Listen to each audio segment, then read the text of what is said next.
everybody. I am back with the second step or something of your leaf printmaking project. So I'm going to switch my camera so you can see what I've got going on. All right. So yesterday, and maybe it spilled over into today, you did these leaf prints. And basically they should fill your page, right?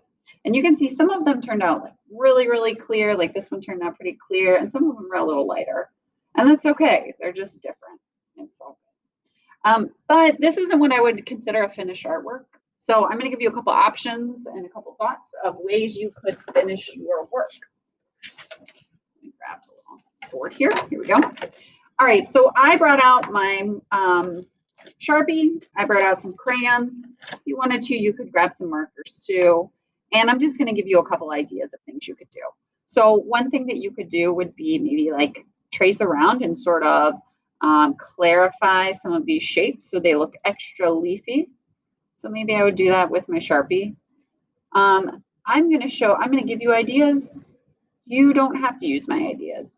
You can do something else as long as it's interesting, as long as you take your time on it, as long as you think of something that you enjoy doing and apply it to your work. That's all that really matters to me. But I do like outlining things, and I could maybe add some patterns inside my leaves, or I could add patterns outside my leaves. So I actually really like the inside of this right now because it's so beautiful. It's just like very subtle. So maybe I'll add some patterns outside of my leaves. Maybe I'll just do a line pattern. So I'll do a straight line, and a zigzag line, straight line, zigzag line, something like that. Okay. And maybe I'll keep going over here. Maybe I'll mix up the pattern a little bit. I'm doing it my way. You can definitely do it your own way. But I kind of like how that's turning out so far. Maybe on this one, I'll try something different. Maybe I will draw on this leaf. As you can see, it's really clear. So maybe I'll do like spirals on it.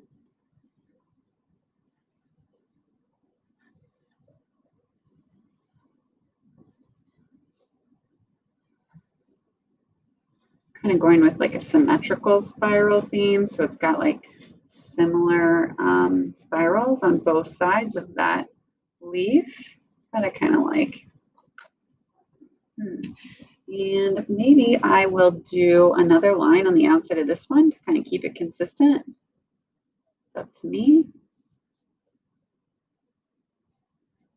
Yeah, I like that. And I kind of added that little stem. Maybe I'll trace around it again. Might be kind of interesting. And keep this line going. And I want to put some color in the background. So I'm going to switch to that for right now. I'm going to switch to my crayons. You could use markers for this too. It's really up to you. And I like keeping it fall colors. So I'm going to keep thinking of those warm colors, which are orange, yellow, red, and then pink. Brown is a good one too because it works for fall, even though it's not technically a warm color. Works really well for fall. So work on coloring that in a little bit. Maybe I've got a little pattern happening action with my colors. So I've got orange. And pick out another. Ooh, is this another type of orange or is it going to be the same color? Oh no, it's a different type of orange. I love that. That totally works. Cool. This is kind of interesting. All right. Maybe I would add a little color around the edge of this. What's something I could do with this one? I could always go back over this and like trace those lines again. Those are called veins. They deliver water and food to the tree. They kind of transport stuff into the parts of the tree and into the parts of the leaf. I don't love that.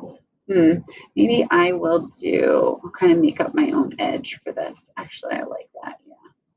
It's not exactly what I had before, but that's okay. Let's see. What else could I